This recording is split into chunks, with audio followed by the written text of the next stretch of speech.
Sabe, tem gente que acorda e escolhe a violência. Não a violência de socos e pontapés, que é grosseira e deixa marcas óbvias. Falo de um tipo mais refinado, a violência corporativa. Aquela que vem embalada em ternos de R$ 5.000, sorrisos afiados e uma eficiência que corta mais que bisturi. Beatriz Aguiar era mestre nessa arte. Aos 32 anos, ela não era apenas a CEO da Inovatec Solutions.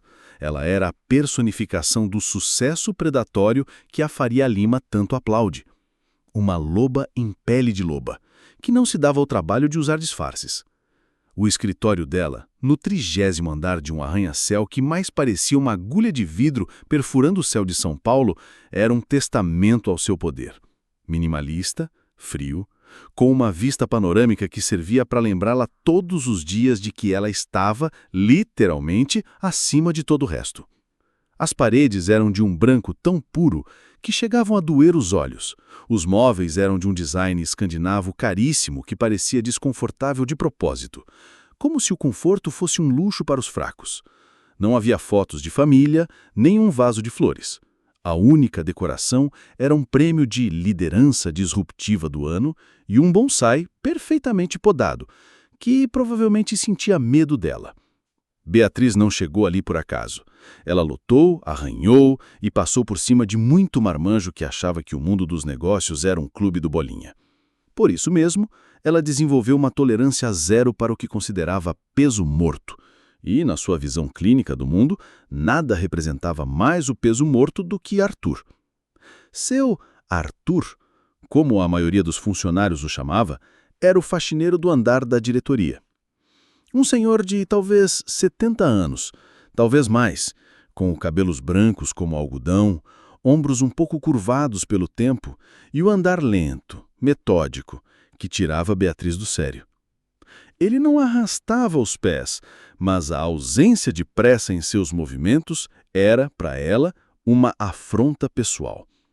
Enquanto o mundo dela girava a 1000 por hora, entre teleconferências com a Ásia e reuniões de emergência, Arthur parecia flutuar, numa bolha de tempo própria, onde polir o mesmo metro quadrado de mármore por 10 minutos era uma forma de meditação.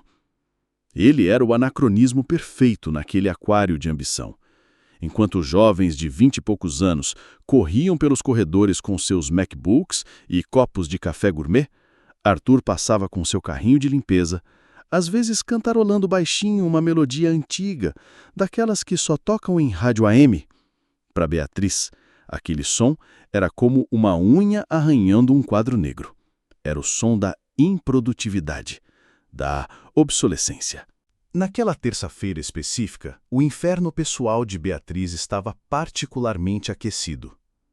Ela havia perdido um contrato importante na noite anterior, um deslize que a fez passar a noite em claro, remoendo cada palavra dita, cada slide mal apresentado. A pressão dos investidores era um zumbido constante em seus ouvidos. A empresa precisava de uma sacudida, de uma demonstração de força, e ela precisava de um alvo. Eram 10 da manhã. Beatriz caminhava pelo corredor principal, seus saltos ecoando como tiros no silêncio reverente do andar. Ela estava acompanhada por 2 investidores alemães, homens rígidos e de poucas palavras, que avaliavam cada detalhe da empresa antes de liberar uma nova rodada de investimentos. Ela estava no meio do seu discurso sobre a cultura de performance máxima da Inovatec, quando deu de cara com a cena que selaria o destino de Arthur. Ele estava no meio do corredor, pulindo uma maçaneta de aço escovado com uma flanela.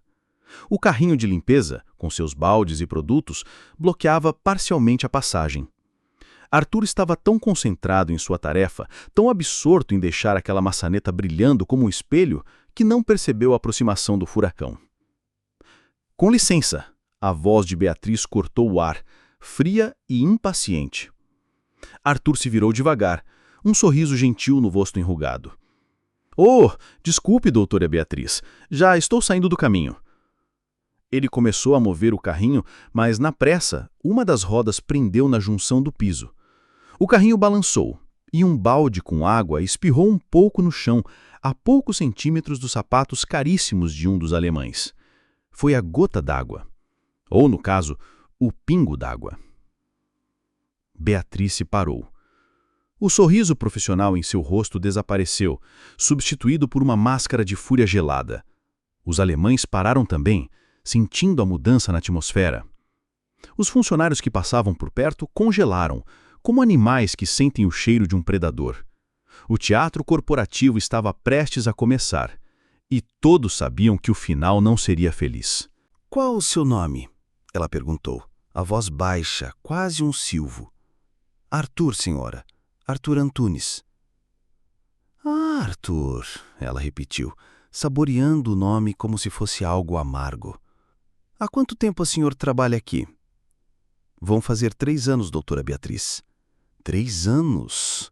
ela disse, o tom subindo um pouco, ganhando aquela inflexão de desprezo que ela usava tão bem.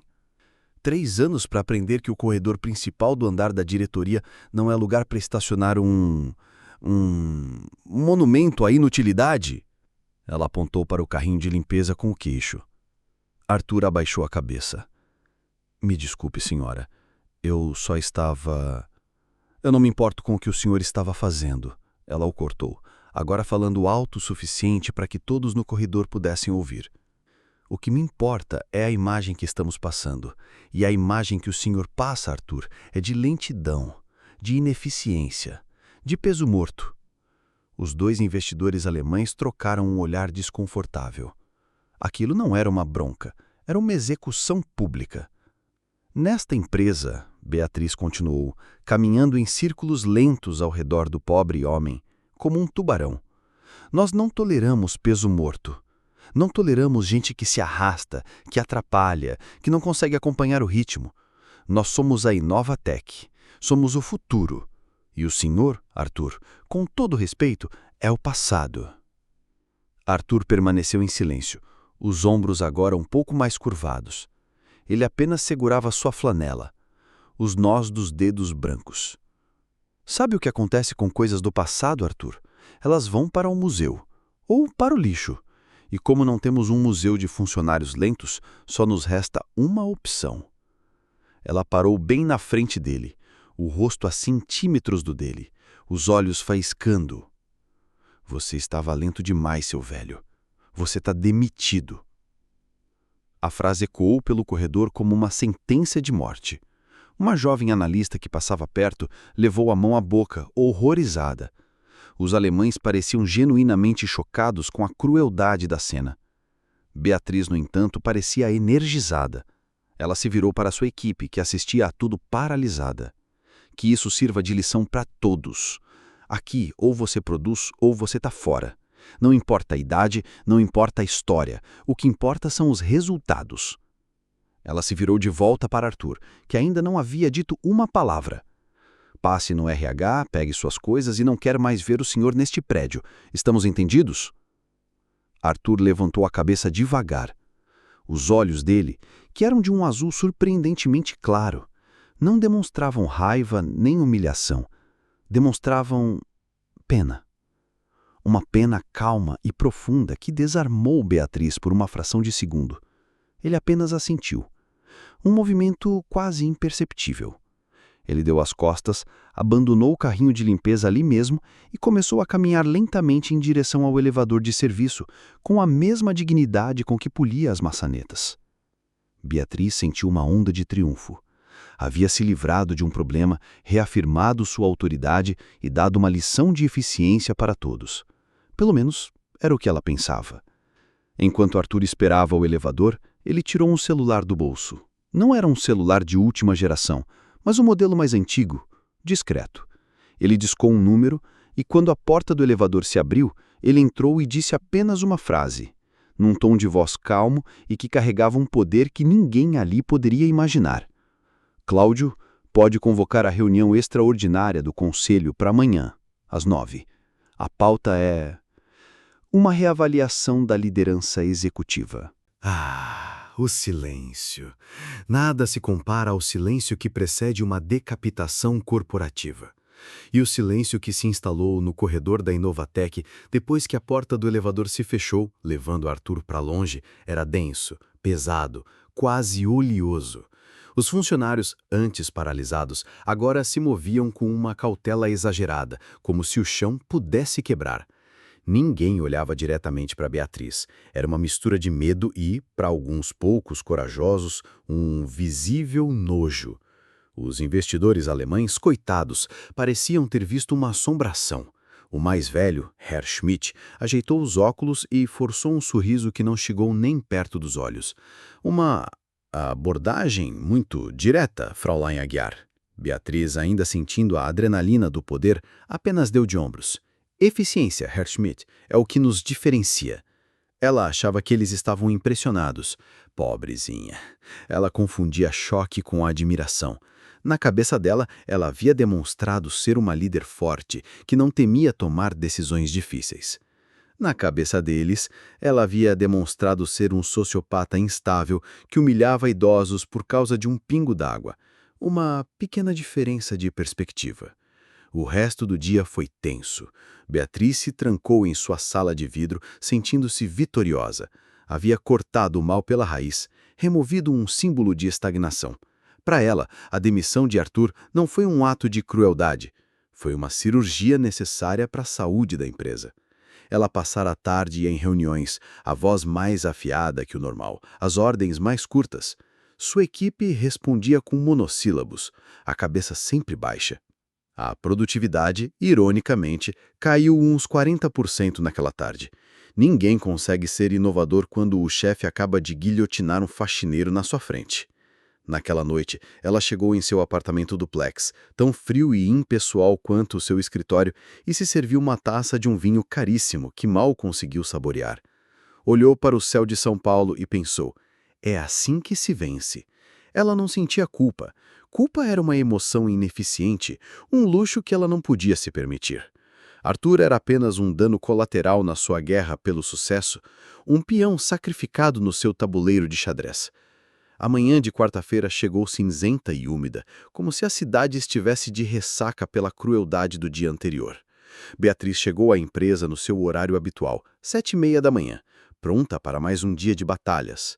Foi quando viu o e-mail, enviado às 8 da noite anterior por Cláudio Sampaio, o presidente do conselho. O assunto era curto e grosso. Reunião extraordinária do conselho. 09 horas. Ela franziu a testa. Uma reunião extraordinária? Cláudio nunca convocava nada sem antes consultá-la. Provavelmente alguma formalidade chata, um ajuste no orçamento que os velhos do conselho precisavam aprovar. Ela respondeu com um simples "estarei presente" e foi tomar seu café. Não sentiu o menor calafrio. Afinal, ela era a CEO, ela era intocável. Às 8h59, ela entrou na sala do conselho. Era o lugar mais temido da empresa, um santuário de mahógono e couro onde fortunas eram feitas e carreiras destruídas. A mesa, longa e polida como um caixão, já estava ocupada pelos outros 5 membros do conselho. Homens e mulheres mais velhos, com rostos que pareciam esculpidos em preocupação e dinheiro. Todos a cumprimentaram com uma formalidade gelada. Cláudio Sampaio, sentado na ponta oposta, nem levantou os olhos dos papéis. Bom dia, disse Beatriz, tomando seu lugar na cabeceira, o lugar do poder. Qual a urgência, Cláudio? Tem uma teleconferência com Singapura às 10. Cláudio finalmente levantou o olhar. Havia algo estranho em sua expressão, uma calma resignada. A urgência não foi convocada por mim, Beatriz. Estamos apenas aguardando. Aguardando o quê? O acionista majoritário da Inovatec. Beatriz sentiu uma pontada de irritação. O acionista majoritário da Inovatec era uma figura quase mítica, um investidor recluso que detinha 60% da empresa, mas que nunca aparecia. Todas as comunicações eram feitas através de advogados e representantes. Em 2 anos como CEO, Beatriz nunca o havia encontrado. Exatamente às 9, a porta dupla da sala do conselho se abriu. Beatriz se virou, esperando ver um homem de terno caro, talvez um estrangeiro excêntrico. Seu cérebro preparou um sorriso profissional, um aperto de mão firme, um discurso de boas-vindas. Mas seu sistema operacional interno deu tela azul. Congelou. O sorriso morreu antes de nascer. Parado na porta não estava um investidor misterioso. Estava Arthur Antunes. Mas não era o seu Arthur, o faxineiro de ombros curvados. Este Arthur estava impecavelmente vestido, em um terno de lã fria cinza, feito sob medida, que provavelmente custava mais que o carro de Beatriz. Os cabelos brancos, antes meio desgrenhados, estavam perfeitamente penteados. A postura não era mais de um homem vergado pelo tempo, mas de alguém acostumado a comandar. Ele não parecia mais velho, parecia clássico, atemporal. O único detalhe que permanecia o mesmo eram os olhos de um azul profundo, que agora a encaravam com aquela mesma expressão de pena calma do dia anterior. Beatriz não conseguia respirar. Era uma pegadinha? Um sonho? Ela olhou para os outros membros do conselho. Todos, sem exceção, se levantaram. Bom dia, Sr. Antunes, disse Cláudio Sampaio. A voz carregada de um respeito que Beatriz nunca tinha recebido dele. Arthur Antunes. O nome ecoou na cabeça de Beatriz como um alarme de incêndio. Antunes. O fundador. O gênio da programação que começou a empresa na garagem 30 anos atrás e depois sumiu do mapa, vivendo dos dividendos. O homem que ela estudara nos manuais da empresa, cuja foto em preto e branco, de quando ele era jovem, ainda estava no hall de entrada. O homem que ela achava que estava morto ou vivendo em uma ilha particular. Arthur caminhou lentamente pela sala. Seus sapatos italianos não faziam barulho no tapete persa. Ele não olhou para Beatriz. Passou direto por ela e foi até a cadeira na outra cabeceira da mesa, a cadeira do presidente do conselho, que Cláudio desocupou prontamente. Ele se sentou. Ajeitou os papéis que um assistente, que surgiu do nada, colocou à sua frente. E só então, depois de um silêncio que durou uns 3 anos na vida de Beatriz, ele levantou os olhos e falou com ela. A voz era a mesma, calma e gentil, mas agora, naquele contexto, ela não soava humilde, soava poderosa. Doutora Aguiar, ele começou. Creio que a senhora já me conhece. Tive o prazer de trabalhar sob sua liderança nos últimos 3 anos. Foi uma experiência bastante educativa. Beatriz sentiu o sangue fugir de seu rosto. Ela podia sentir o olhar de todos os membros do conselho sobre ela. Todos eles sabiam o que ela tinha feito no dia anterior. A humilhação que ela promoveu no corredor. As palavras dela voltaram para assombrá-la, cada uma como uma punhalada. Peso morto, lento. Seu velho, você está demitido. Ela tinha demitido o dono da empresa, na frente de investidores, na frente de toda a sua equipe. Cláudio Sampaio pigarreou, como se sentisse pena dela, o que era ainda pior. Beatriz, o Sr. Antunes decidiu passar os últimos anos em uma consultoria imersiva. Ele queria entender a cultura da empresa, do chão de fábrica, ou melhor, do chão do corredor, antes de se aposentar oficialmente. A ironia era tão cortante que Beatriz sentiu um gosto de metal na boca. Ela abriu a boca para falar, para se desculpar, para tentar explicar, mas nenhuma palavra saiu. O que ela poderia dizer? Desculpe por ter humilhado o senhor, eu não sabia que o senhor era bilionário.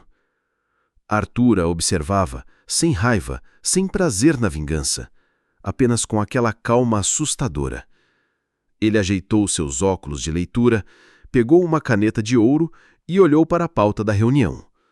Pois bem, ele disse para a sala toda, mas seus olhos estavam fixos nela. Vamos começar. Cláudio, qual é o primeiro item da nossa pauta extraordinária? Cláudio olhou para o papel e depois para Beatriz, quase com compaixão. O primeiro item, Sr. Antunes, é a avaliação de performance da nossa CEO. Avaliação de performance. A frase pairou na sala de reuniões como um abutre, circulando lentamente sobre a carcaça do que, até um minuto atrás, era a carreira de Beatriz Aguiar. Performance, A palavra sagrada, o mantra que ela repetia todos os dias, a métrica pela qual ela julgava o mundo. E agora, essa mesma palavra era a lâmina da guilhotina que descia em câmera lenta sobre seu pescoço. Beatriz, rainha das métricas, estava prestes a ser fatiada e servida aos leões do conselho pelos seus próprios gráficos de pizza. Ela continuava de pé, uma estátua de gelo derretendo sob o calor dos olhares. Sentia o sangue pulsando nas têmporas, um zumbido baixo nos ouvidos. O mundo havia se reduzido àquela mesa de mogno, àquele homem de terno cinza e à expressão de pena nos olhos dele, que era infinitamente pior do que se fosse de raiva. Arthur Antunes ajeitou os óculos na ponta do nariz. Ele não parecia um carrasco. Parecia um professor universitário prestes a corrigir uma prova com muitas anotações em vermelho. Eu sempre acreditei que avaliações de performance devem ser baseadas em dados concretos, em resultados mensuráveis. Ele começou, a voz calma preenchendo o silêncio mortal. A senhora não concorda, doutora Aguiar? Ela engoliu em seco, a garganta parecendo lixa. Concordar era admitir a autoridade dele. Discordar era parecer uma idiota. Ela apenas assentiu, um movimento minúsculo e robótico. Ótimo, disse Arthur, abrindo uma pasta de couro que estava à sua frente. Então, vamos aos dados. Comecemos pelos seus pontos fortes.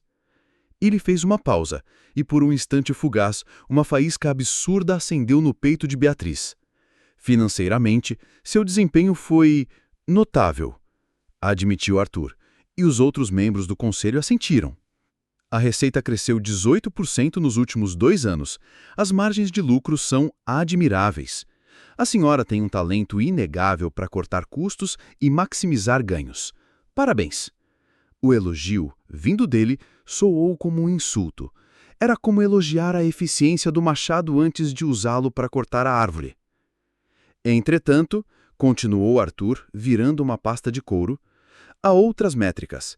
Métricas que não aparecem no balanço trimestral, mas que definem a saúde a longo prazo de uma empresa. Por exemplo, a retenção de talentos. Ele pegou um gráfico. Nos últimos 2 anos, sob sua liderança, a Inovatec teve uma taxa de rotatividade de 38% entre os funcionários com menos de 5 anos de casa. É a maior da nossa história, quase o dobro da média do setor. Beatriz sentiu o ar faltar. Ela sabia desses números. Havia dito ao RH que era seleção natural, que os fracos estavam sendo eliminados. E os dados das pesquisas anônimas de clima organizacional? Prosseguiu ele, implacável. Apenas 22% dos funcionários se sentem valorizados. 65% relatam um ambiente de trabalho altamente estressante. E a palavra mais usada para descrever a liderança foi tirania. Ele pousou o papel na mesa. A palavra tirania parecia gritar em letras garrafais. E por falar em percepção, Cláudio, disse Arthur, virando-se para o presidente do conselho. Você poderia nos atualizar sobre a conversa que teve esta manhã com os investidores alemães? Cláudio pigarreou, claramente desconfortável, evitando olhar para Beatriz. Sim, Sr. Antunes. Herr Schmidt ligou há pouco. Ele disse que, embora admirem nossos números, eles ficaram profundamente chocados com a demonstração de cultura corporativa que presenciaram ontem. Eles colocaram a nova rodada de investimentos em suspensão, aguardando uma reavaliação da nossa ética de liderança. Cada palavra era um prego sendo martelado no caixão de Beatriz. Sua demonstração de força havia custado à empresa dezenas de milhões de euros. O silêncio na sala agora era uma pressão física. Obrigado, Cláudio, disse Arthur, e voltou o seu olhar para Beatriz. Como a senhora pode ver, doutora Aguiar, a performance tem muitas facetas.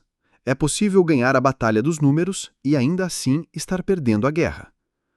Ele fechou a pasta de couro e entrelaçou os dedos sobre a mesa. A parte formal da avaliação havia terminado. Agora começava a pessoal. Durante os últimos 3 anos, disse Arthur com a voz ainda calma, mas com um peso novo, tive uma perspectiva única sobre esta empresa.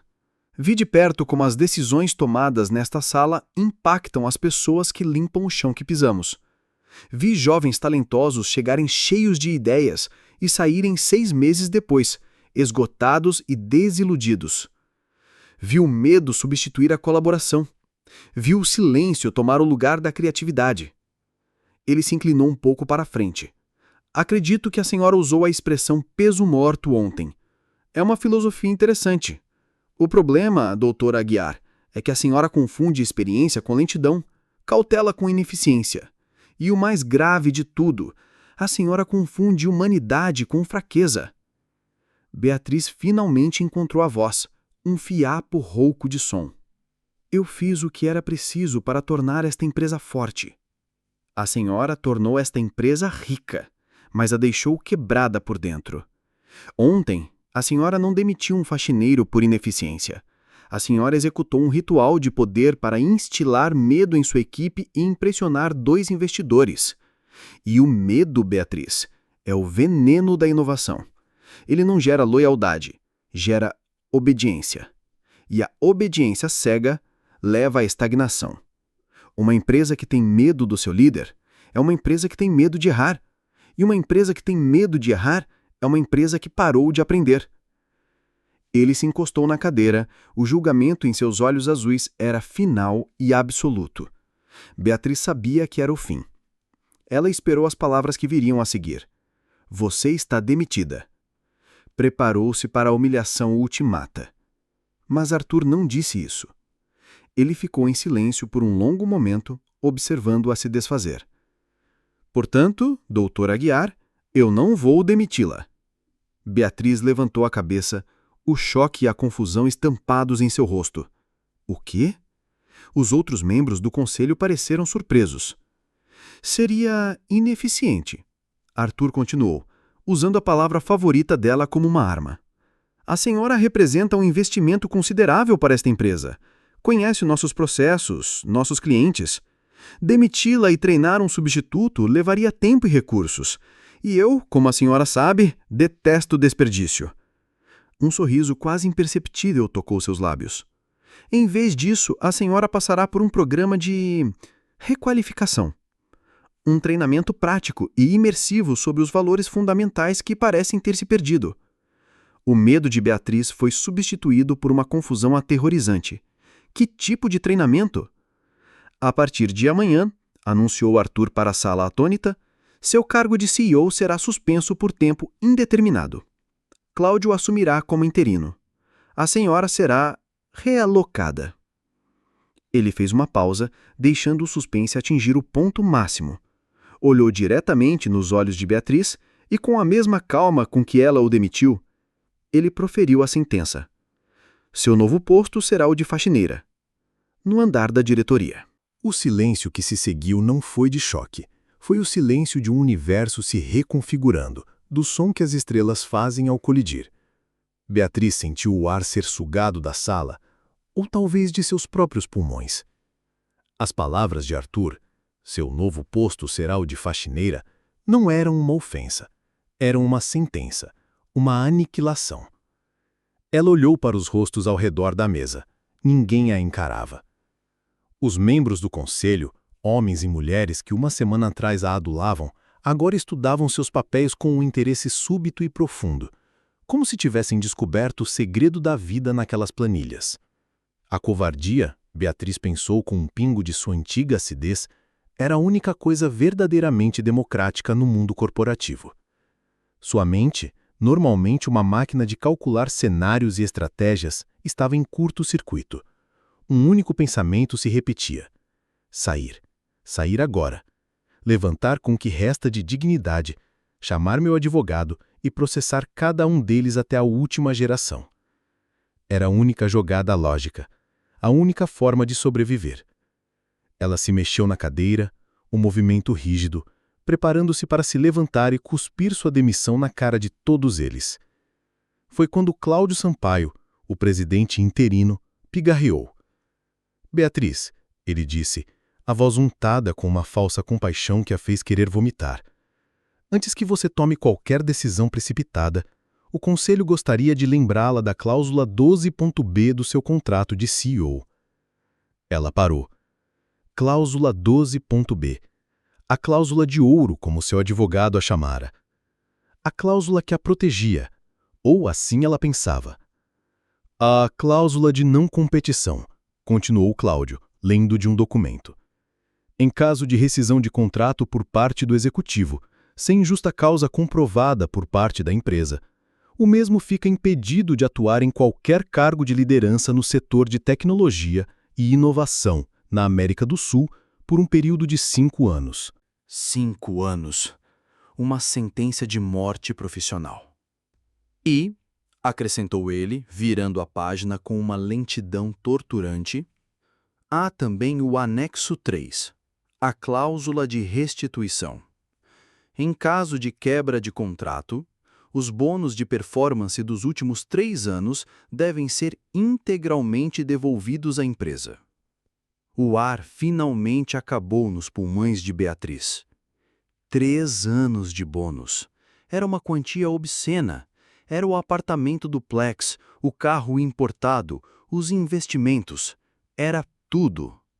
Sair dali não significava apenas perder o emprego, significava a ruína financeira total, a falência. Ela olhou para Arthur. Ele a observava com a calma de um mestre de xadrez que acabara de anunciar o xeque-mate. Ele não a estava punindo, estava a encurralando. Havia previsto cada movimento dela, cada impulso e construído uma jaula contratual perfeita. Sair era impossível. Ficar era impensável. Isso é... Ela começou a dizer, a voz falhando. Uma oportunidade de requalificação, Dr. Aguiar. A senhora pode optar pela ruína profissional e financeira ou pode aceitar este desafio e talvez, apenas talvez, aprender algo sobre o valor das pessoas que constroem o chão que a senhora pisa. O recado era claro. Aquilo não era uma escolha, era uma rendição. Beatriz sentiu algo dentro dela se quebrar. O orgulho, a arrogância, a cascadura que ela construiu, tudo se estilhaçou. Restou apenas uma mulher de 32 anos, apavorada e completamente sozinha. Ela olhou para o rosto de cada membro do conselho. Viu o desvio de olhar, o desconforto, a aceitação passiva. Ninguém iria ajudá-la. Ela estava por conta própria, como sempre esteve. Ela tentou falar, a palavra entalada na garganta como um pedaço de vidro. Ela respirou fundo, fechou os olhos por um segundo e se rendeu. Eu aceito. A reunião terminou 5 minutos depois. Arthur se levantou, cumprimentou os membros do conselho e saiu da sala sem sequer olhar para ela novamente. Os outros foram saindo um a um, em silêncio, como quem sai de um velório. Beatriz ficou sozinha naquela sala de mahógani, o cheiro de derrota impregnado no ar. O caminho do 30º andar até a saída do prédio foi a caminhada mais longa da vida dela. Os funcionários abriam caminho, ninguém ousava falar com ela. Os boatos já deviam estar correndo como fogo em palha seca.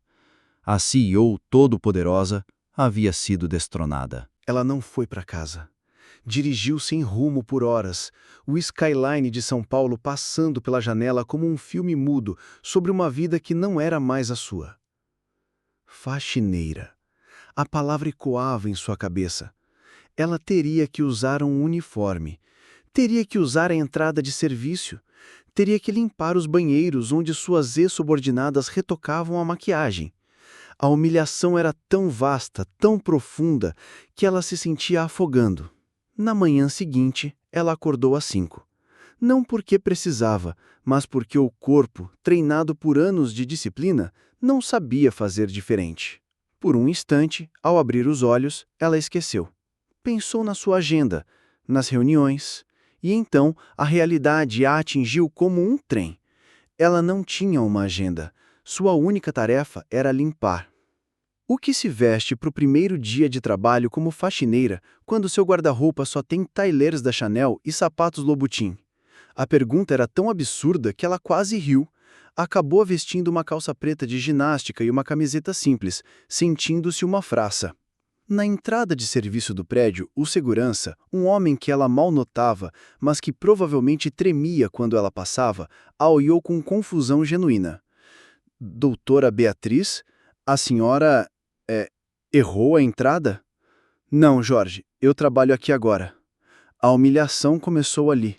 Ele a fez esperar enquanto ligava para o RH, que confirmou a situação bizarra, e entregou a ela um crachá novo, sem o título de CEO, apenas o nome dela e a palavra serviços.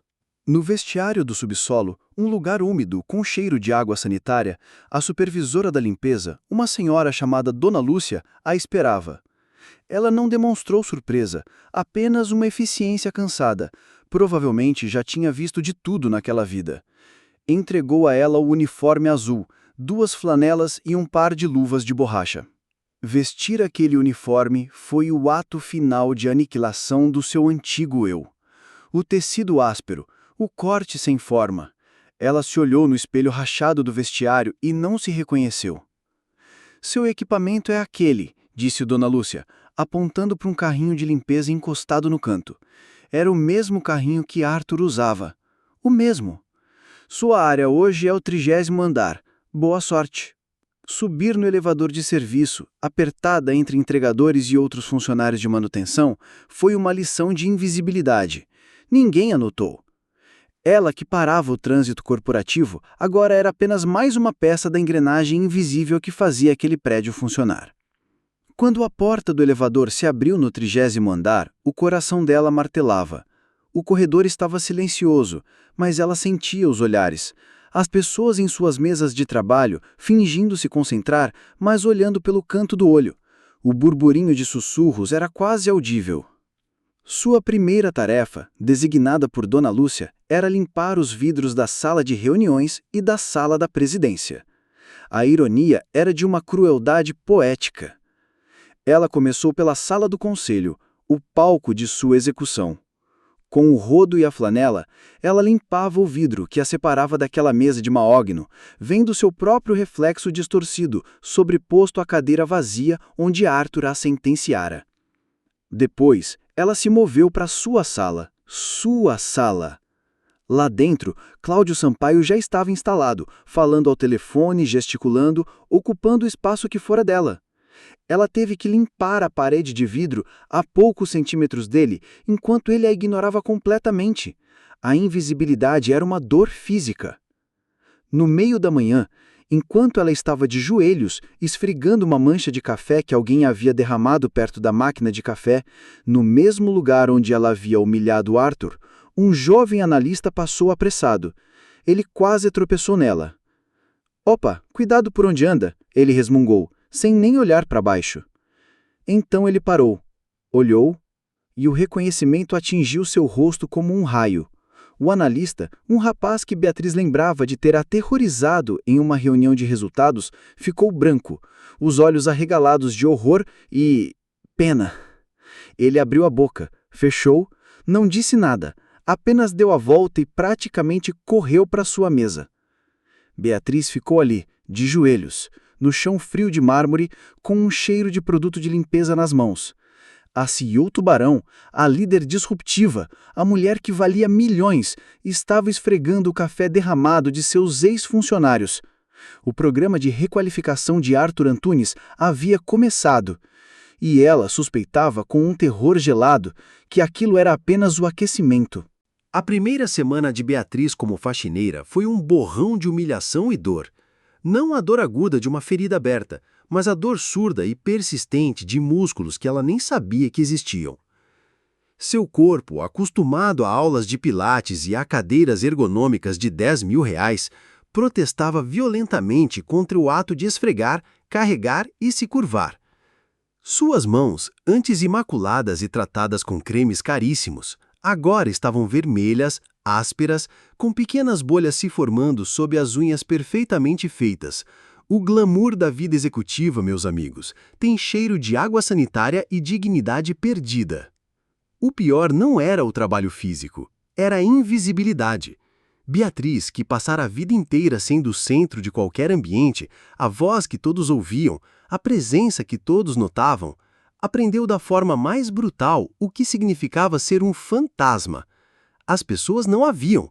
Elas passavam por ela no corredor falando ao celular sobre contratos e estratégias, como se ela fosse um vaso de planta. Deixavam suas xícaras de café sujas na beirada das mesas, a centímetros de sua mão, sem um por favor ou um obrigada. Ela se tornou parte da mobília, uma ferramenta humana cuja única função era apagar os vestígios da passagem dos outros. No terceiro dia, ela estava limpando o banheiro feminino do andar da diretoria, um lugar que, uma semana antes, ela usava para retocar seu batom de $300 antes de uma reunião importante. Enquanto esfregava o espelho, duas gerentes de projeto, mulheres que ela mesma havia promovido, entraram rindo e conversando. Elas nem sequer baixaram a voz. "Você soube da Beatriz?" disse uma, enquanto aplicava um rímel aríssimo. "Dizem que o velho Antunes a colocou para limpar o chão como lição de moral. Que humilhação!" "Bem feito!" respondeu a outra. "Ela era uma tirana. Lembra quando ela demitiu o Ricardo por causa de um erro de digitação no relatório?" Beatriz ficou paralisada, o pano sujo na mão, ouvindo seu legado ser dissecado por suas ex-subordinadas. Elas continuaram a conversa, retocaram a maquiagem e saíram, sem sequer registrar a presença da mulher de uniforme azul que as encarava pelo espelho, o rosto uma máscara de fúria e vergonha. Naquela noite, em seu apartamento vazio, ela chorou. Chorou de raiva, de impotência, de solidão. Pegou o telefone, pronta para ligar para seu advogado, para quebrar o contrato, para mandar Arthur Antunes e sua requalificação para o inferno, mesmo que isso significasse a falência. Mas ela não conseguiu. A imagem do rosto de Arthur, calmo e decidido, a assombrava. Ele a havia encurralado e ambos sabiam disso. Ela não tinha para onde correr.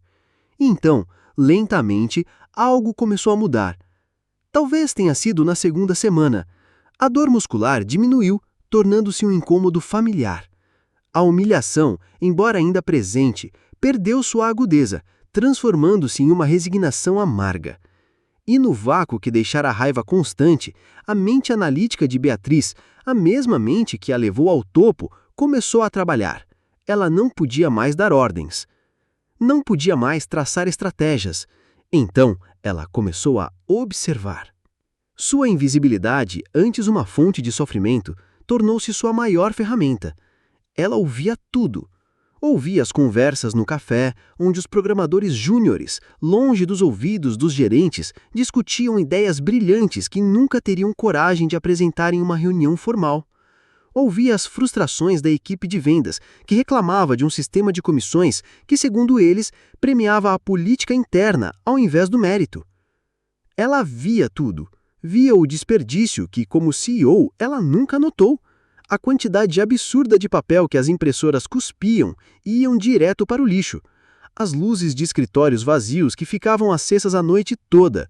Os processos burocráticos que forçavam o analista a esperar 3 dias para a aprovação de um simples pedido de software. De seu posto no chão, ela tinha uma visão panorâmica da ineficiência que tanto abominava e percebeu, com um acalafrio, que grande parte dela havia sido criada por suas próprias políticas de controle rígido. Certa noite, ela estava terminando a limpeza da sala do conselho. A equipe de Cláudio havia tido uma longa reunião de estratégia. O quadro branco ainda estava coberto de diagramas e anotações. Por puro hábito, seus olhos começaram a analisar o que estava escrito. Era um plano de expansão para o mercado latino-americano. Beatriz viu a falha na estratégia em menos de 30 segundos. Era uma falha óbvia, um erro de premissa sobre o comportamento do consumidor no Chile que custaria milhões à empresa. Seu instinto foi pegar o apagador e redesenhar todo o fluxo. Sua mão se moveu, mas parou no ar. Ela olhou para seu reflexo no vidro da janela. Era uma mulher de uniforme azul segurando um pano de limpeza. Quem era ela para corrigir a estratégia do CEO interino? Ela era ninguém. Com um suspiro de frustração, ela apagou o quadro branco, limpando não apenas as anotações, mas também a sombra da mulher que um dia fora. Quando estava saindo da sala, deu de cara com Arthur. Ele estava parado no corredor, vestindo roupas casuais, um suéter simples e calças de sarja. Parecia um avô simpático, não um bilionário recluso. "Boa noite, Beatriz", ele disse, a voz gentil. Ela apenas murmurou um boa noite, tentando passar por ele. "Interessante a estratégia deles, não acha?" Ele perguntou, olhando para dentro da sala, agora vazia, o quadro branco imaculado. "Não é mais da minha conta", ela respondeu, a voz áspera. "Tudo nesta empresa é da sua conta. Você ainda é uma acionista, mesmo que minoritária. E no momento é a única com uma visão de campo." Ela o encarou, a desconfiança e o ressentimento visíveis em seus olhos. "Que o senhor quer, Sr. Antunes? Veio verificar se estou esfregando o chão direito?" Arthur sorriu, um sorriso triste. "Não. Vim ver se você já começou a enxergar. Um bom líder, Beatriz, enxerga os problemas de todos os ângulos, especialmente daqueles que ninguém costuma olhar. A vista aqui de baixo é reveladora, não acha?" Ele não esperou por uma resposta, apenas deu um tapinha leve no próprio ombro, como se limpasse uma poeira invisível, e se virou, caminhando lentamente pelo corredor. Beatriz ficou parada, o cheiro de cera de chão e café velho ao seu redor. As palavras dele ecoaram em sua mente. "A vista aqui de baixo é reveladora." Ela olhou para suas mãos calejadas, para o uniforme azul, para o corredor vazio que ela conhecia tão bem, mas que só agora começava a entender de verdade. Pela primeira vez, uma pergunta genuína, desprovida de raiva ou orgulho, se formou em sua mente. O que eu não estava enxergando? As semanas se transformaram em um mês, e a rotina de Beatriz se solidificou em uma monotonia cinzenta. Acordar antes do sol, vestir o uniforme azul, entrar pela porta de serviço, pegar o carrinho, limpar, esfregar, esvaziar. A humilhação aguda dos primeiros dias deu lugar a uma exaustão entorpecente. Ela aprendeu os segredos do 30º andar de uma forma que nunca sonhou. Sabia quem deixava restos de salada na gaveta até apodrecer, quem roía as unhas e deixava os pedacinhos no chão, quem chorava baixinho no banheiro depois de uma ligação com o chefe. Ela se tornou a guardiã silenciosa dos detritos e dos segredos de um mundo que não era mais seu. Seu cérebro, no entanto, não se desligou. Pelo contrário. Livre da pressão de tomar decisões, de responder e-mails e de participar de reuniões intermináveis, a mente de Beatriz começou a funcionar de uma forma diferente. Ela se tornou uma antropóloga do mundo corporativo. E o que ela via, agora da perspectiva do chão, era alarmante.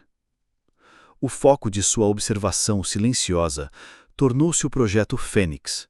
Era o grande lançamento do trimestre, um novo software de gestão integrada que deveria ser a galinha dos ovos de ouro da Inovatec. Como CEO, ela havia aprovado o projeto, alocado um orçamento milionário e exigido um cronograma impossível.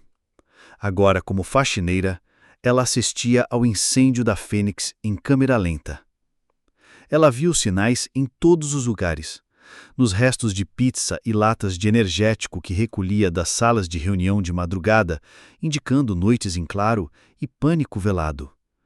Nas anotações amassadas que encontrava no lixo, cheias de palavras como inviável, atraso crítico e feedback desastroso dos usuários. Nos rostos cansados dos programadores que passavam por ela com olheiras que nem o melhor corretivo poderia esconder. No antigo mundo de Beatriz, os relatórios que chegavam à sua mesa eram sempre otimistas, maquiados por gerentes com medo de dar más notícias. Aqui embaixo, no mundo real, a verdade estava no lixo e nos sussurros perto da máquina de café. Eles não entendem, ela ouviu um programador desabafar com outro. O marketing está vendendo uma função que literalmente não existe. E Cláudio aprovou a campanha sem nem falar com a gente. E os designers? Respondeu o outro. Criaram uma interface linda, mas que trava em qualquer computador que não seja de última geração. Nossos principais clientes são empresas médias. Eles não têm esse tipo de equipamento. Beatriz juntou as peças. O problema não era um só. Era uma falha sistêmica, uma cascata de erros nascida de uma cultura que ela mesma havia criado. departamentos que não se comunicavam, equipes com medo de apontar problemas e uma liderança que só queria ouvir boas notícias. Cláudio, o interino, estava apenas seguindo o manual que ela deixara para trás. Certa noite, por volta das 10, ela entrou na sala de marketing para a limpeza final. A sala estava vazia, mas o quadro branco era um campo de batalha de ideias derrotadas. Dezenas de slogans para o projeto Fênix estavam escritos e riscados. Inovatec Fênix, a revolução que você esperava. Fênix, simplesmente inteligente. Eram frases vazias, polidas, que não diziam nada sobre um produto que, pelo que ela ouvia, era tudo menos simples ou inteligente. Movida por um impulso que ela não conseguiu controlar, um espasmo de seu antigo eu, ela pegou um marcador azul do apagador. Num canto limpo do quadro, com uma caligrafia anônima, ela escreveu apenas uma pergunta. E se o problema não for como vendemos, mas o que vendemos? Ela olhou para a frase por um segundo, o coração batendo mais forte. Era uma sabotagem? Uma insubordinação? Não. Era a verdade. Ela limpou a frase rapidamente, mas a pergunta ficou no ar, como uma semente plantada na escuridão.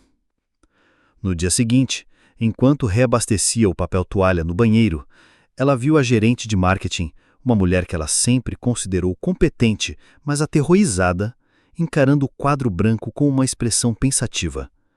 Mais tarde, ouviu essa mesma gerente discutindo acaloradamente com alguém ao telefone, usando a palavra integridade do produto. A semente havia germinado. O ápice de sua carreira como consultora do lixo veio na quinta-feira. Era o dia da grande apresentação do status do Projeto Fênix para Cláudio. A reunião durou 3 horas. Beatriz, do lado de fora, limpando o corredor, podia ver as silhuetas através do vidro jateado, os gestos tensos, a linguagem corporal da derrota. Quando a reunião acabou, as pessoas saíram com o rosto pálido, como se tivessem visto um acidente de trem. Cláudio ficou em sua sala, antiga sala de Beatriz, com a porta fechada pelo resto da tarde. Naquela noite, a tarefa de Beatriz era limpar o escritório dele.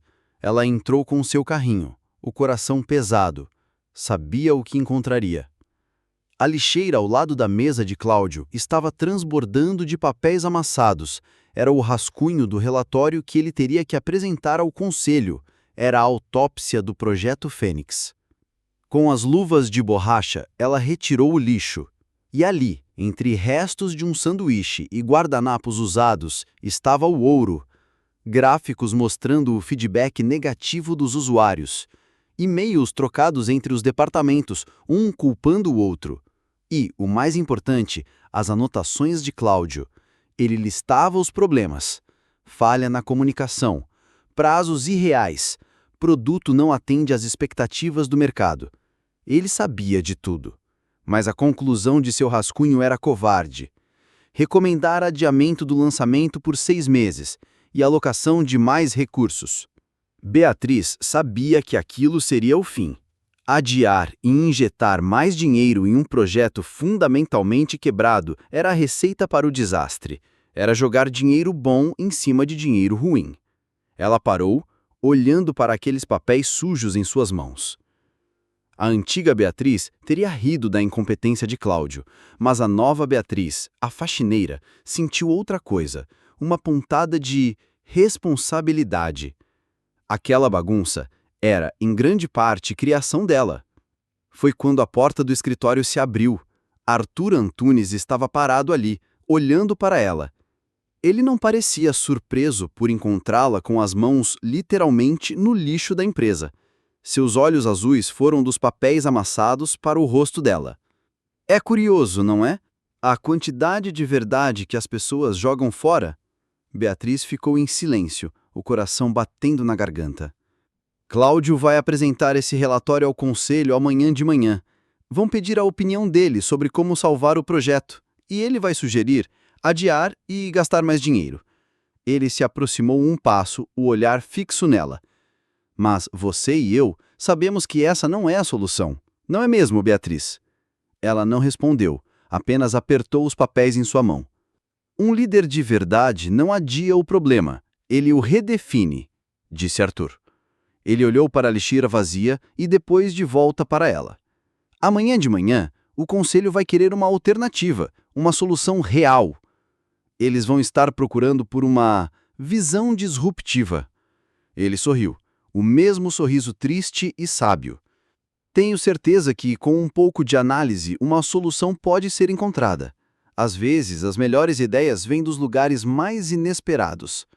Ele se virou e saiu, deixando Beatriz sozinha na sala que um dia foi o centro de seu poder, segurando o lixo que continha a chave para o futuro da empresa. A mensagem era clara. Arthur não estava apenas testando sua humildade, estava testando sua competência. Estava lhe dando uma chance não de voltar a ser CEO, mas de provar que ainda era uma. A pergunta agora era: a faxineira invisível faria o quê com o segredo que tinha em mãos? Naquela noite, o 30º andar da Inovatec nunca pareceu tão silencioso, tão vasto. As luzes de emergência lançavam sombras longas e fantasmagóricas pelos corredores vazios. O único som era o zumbido baixo dos servidores e a respiração pesada de Beatriz, parada na penumbra de sua antiga sala, segurando um saco de lixo como se fosse o Santo Graal. As palavras de Arthur ecoavam em sua mente. As melhores ideias vêm dos lugares mais inesperados. Ele não estava a testando, estava a desafiando. Estava lhe dando uma corda não para se enforcar, mas para escalar de volta para fora do poço. Uma faísca de sua antiga natureza, a combatividade que a levara ao topo, acendeu-se no meio da escuridão da sua humilhação. Fosse como fosse, a Inovatec ainda era, em parte, sua criação. Vê-la afundar pela mão de um covarde como Cláudio era um insulto que nem mesmo o seu orgulho ferido podia suportar. Ela não voltou para seu apartamento, voltou para o subsolo, para o vestiário dos funcionários, o seu novo quartel-general. Espalhou os papéis amassados e manchados de café de Cláudio sobre um banco de madeira. Aquilo não era lixo, era inteligência bruta. Eram os dados não filtrados que ela, como CEO, nunca recebera. Por horas, ela trabalhou, com a mesma concentração febril com que um dia analisava balanços multimilionários. Ela dissecou a anatomia do fracasso do Projeto Fênix. Juntou os fragmentos de informação que coletara durante semanas, as conversas no café, as anotações no lixo, os rostos exaustos dos programadores. A imagem que se formou era clara e feia. O projeto estava morrendo de uma doença que ela mesma havia incubado: o medo. A equipe de engenharia tinha medo de admitir os atrasos. A equipe de marketing tinha medo de questionar as metas irreais. E Cláudio, o líder interino, tinha medo de apresentar más notícias ao conselho. O resultado era um produto remendado, uma campanha publicitária mentirosa e uma estratégia de lançamento que era basicamente uma oração. A solução de Cláudio, adiar e injetar mais dinheiro, era a pior possível. Seria como dar mais 1 litro de sangue a um paciente com uma hemorragia interna. Beatriz pegou um bloco de notas esquecido no Achados e Perdidos e uma caneta. E, sentada no vestiário úmido com cheiro de desinfetante, a ex-CEO começou a traçar a salvação da empresa. Sua proposta era brutal em sua simplicidade. Primeiro, matar a Fênix. O nome estava amaldiçoado, associado a promessas quebradas. Ela sugeriu um novo nome, algo simples e honesto: Inovatec Conecta. Segundo, parar tudo, congelar o desenvolvimento de novas funcionalidades. Em vez disso, focar em uma única versão, a mais básica possível, mas que funcionasse. Lançar o Conecta básico para um grupo seleto de clientes fiéis, de graça, em troca de feedback honesto. Usar esses dados para construir, aos poucos, o produto que o mercado realmente queria e não o que os executivos achavam que ele queria. Terceiro, e mais radical, implodir a estrutura departamental, acabar com os silos, criar esquadrões pequenos e autônomos, cada um com engenheiros, designers e profissionais de marketing trabalhando juntos no mesmo projeto, do início ao fim. O objetivo não era mais a obediência, mas a colaboração. A responsabilidade seria coletiva. Ela escreveu por quase 3 horas. O documento final tinha 5 páginas, escritas à mão, com uma clareza e uma lógica irrefutáveis. Não havia jargão corporativo, não havia palavras vazias. Era um plano de guerra. Mas como entregar a bomba sem que o mensageiro fosse aniquilado? A solução, mais uma vez, estava em sua nova identidade, a invisibilidade. Por volta das 4 da manhã, ela subiu ao 30º andar. Usando um computador genérico na ilha de estações de trabalho vazias, ela digitou seu plano. Salvou-o como um simples PDF sem formatação, sem logos, anônimo. O título era apenas Uma Alternativa para o Projeto Fênix. Imprimiu 6 cópias, uma para cada membro do conselho. O passo seguinte era o mais arriscado, a entrega. Às 7 da manhã, como parte de sua rotina, Beatriz começou a preparar o andar para o dia de trabalho. Ninguém notou quando ela entrou brevemente no escritório de cada um dos diretores para esvaziar a lixeira. E ninguém notou quando, com um movimento rápido e ensaiado, ela deslizou uma cópia de seu memorando anônimo para dentro da pasta de couro que a secretária de Cláudio já havia preparado para a reunião das 9, em cima da mesa de cada um deles. Ela terminou o serviço 5 minutos antes de Arthur Antunes chegar. Quando o viu saindo do elevador, o coração dela falhou uma batida. Ele a viu no corredor, empurrando seu carrinho. Ele não disse nada, mas por uma fração de segundo, seus olhos se encontraram e Beatriz teve a nítida sensação de que ele sabia. Ele sabia exatamente o que ela tinha feito. Um sorriso minúsculo, quase um fantasma, tocou os lábios do velho. Às 8h55, Beatriz estava do lado de fora da sala do conselho, limpando a parede de vidro com movimentos lentos e deliberados. Sua invisibilidade era seu camarote para o espetáculo que estava prestes a acontecer. Ela observou pelos reflexos no vidro. Cláudio entrou, a personificação da confiança medíocre, pronto para apresentar seu plano de adiar o inevitável. Os outros membros do conselho foram chegando, sentando-se, abrindo suas pastas. E então ela viu. Um a um, eles pararam. A expressão de tédio burocrático substituída por uma de surpresa, depois de intriga. Eles haviam encontrado o documento anônimo. Viu um diretor cutucar o outro, apontando para o papel. Viu a diretora financeira ajeitar os óculos, lendo com uma concentração feroz. Cláudio, na cabeceira da mesa, não percebeu nada. Estava ocupado demais conectando seu laptop ao projetor. Finalmente, a porta se abriu e Arthur Antunes entrou. Ele caminhou até seu lugar, sentou-se e, como os outros, abriu sua pasta. Ele pegou o memorando anônimo. Não demonstrou surpresa. Apenas começou a ler, a cabeça inclinada, com a calma de quem lê o jornal da manhã. Bom, podemos começar? Disse Cláudio, sua voz soando artificialmente animada. Como verão na apresentação, o projeto Fênix enfrenta alguns desafios, mas com um ajuste estratégico no cronograma. Ele foi interrompido, não por uma voz, mas pelo som de Arthur Antunes pousando o memorando anônimo suavemente na mesa de mahógani. O som foi baixo, mas ecoou na sala como um tiro. Arthur levantou o olhar do papel, não para Cláudio, mas para a parede de vidro. Seus olhos encontraram o reflexo de Beatriz, que estava parada, segurando um borrifador, o coração martelando contra as costelas. Ele sabia. E então, com um sorriso que era puro deleite intelectual, ele se dirigiu ao conselho.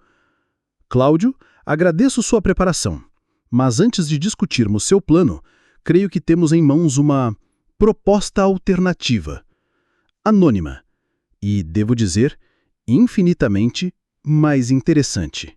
O ar na sala do conselho ficou elétrico. A frase de Arthur, infinitamente mais interessante, foi o equivalente a jogar uma granada de mão sobre a mesa de mogno. Cláudio Sampaio, que estava com o dedo no botão para iniciar sua apresentação, congelou. Sua expressão era uma obra-prima de confusão e pânico. Era o som de um homem medíocre percebendo que o roteiro da sua grande estreia tinha sido reescrito por um fantasma. Proposta alternativa? Gaguejou Cláudio. Anônima? Senhor Antunes, com todo o respeito, não podemos basear uma decisão estratégica em um documento de origem desconhecida? Pode ser uma sabotagem? Arthur sorriu. Um sorriso que não alcançava os olhos. Sabotagem, Cláudio? Ou talvez um ato de lealdade desesperado de alguém que se importa mais com o futuro desta empresa do que com protocolos. Ele ergueu o papel. Eu sugiro que leiamos. Afinal, boas ideias não deveriam ter hierarquia, não é mesmo? Ou a Inovatec só valoriza ideias que vêm de cargos com salários de 6 dígitos? O golpe foi direto e certeiro. Cláudio ficou sem palavras. Negar-se a ler o memorando agora o faria parecer fraco e com medo de uma ideia melhor. Ele se sentou, derrotado antes mesmo de começar a lutar. Do lado de fora, Beatriz observava os reflexos no vidro. Seu coração batia descontroladamente, uma mistura de terror e o sentimento que ela não experimentava há muito tempo, um prazer perverso. Vou ler alguns trechos em voz alta, disse Arthur, e um silêncio absoluto tomou conta da sala. Ele começou a ler o plano de Beatriz. A cada frase, Beatriz via as reações nos reflexos. As testas franzidas dos diretores se suavizavam. Os olhares de tédio eram substituídos por expressões de genuíno interesse. Primeiro, matar o Projeto Fênix. O nome está contaminado. Sugestão Inovatec Conecta. Simples, direto, honesto. Ele continuou. Segundo, parar o desenvolvimento de novas funções. Lançar uma versão básica e funcional de graça para clientes selecionados. Usar o feedback deles para construir o produto que o mercado quer, não o que nós achamos que ele quer. A diretora financeira, uma mulher chamada Lúcia, que Beatriz sempre considerou a mais inteligente do conselho, assentiu discretamente. Terceiro, reestruturação das equipes. Acabar com silos. Criar esquadrões multifuncionais e autônomos. Arthur fez uma pausa e olhou para os membros do conselho.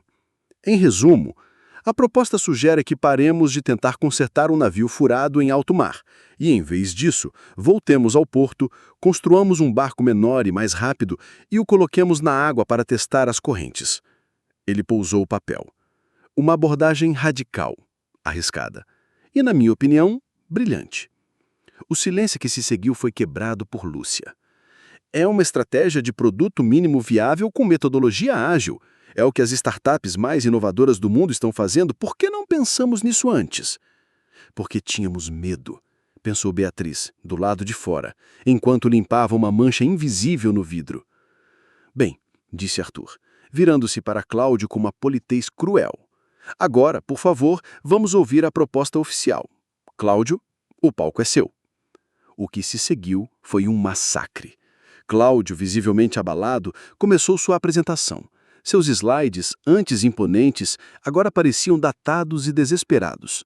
Suas palavras sobre ajustes estratégicos e alocação de mais recursos soavam ocas, como ecos de uma era corporativa que acabara de morrer naquela sala. E com um adiamento de 6 meses e um investimento adicional de 10 milhões, tenho certeza de que podemos entregar um produto robusto. Ele concluiu, a voz sem convicção. Lúcia, a diretora financeira, não perdeu tempo. Cláudio, com todo respeito, você está pedindo mais 10 milhões para continuar construindo um produto que, segundo a análise anônima e todos os dados que vimos nos bastidores, o mercado não quer. Como exatamente mais dinheiro conserta uma premissa errada? Cláudio gaguejou. Bem, nós vamos refinar as funcionalidades. Refinar o quê?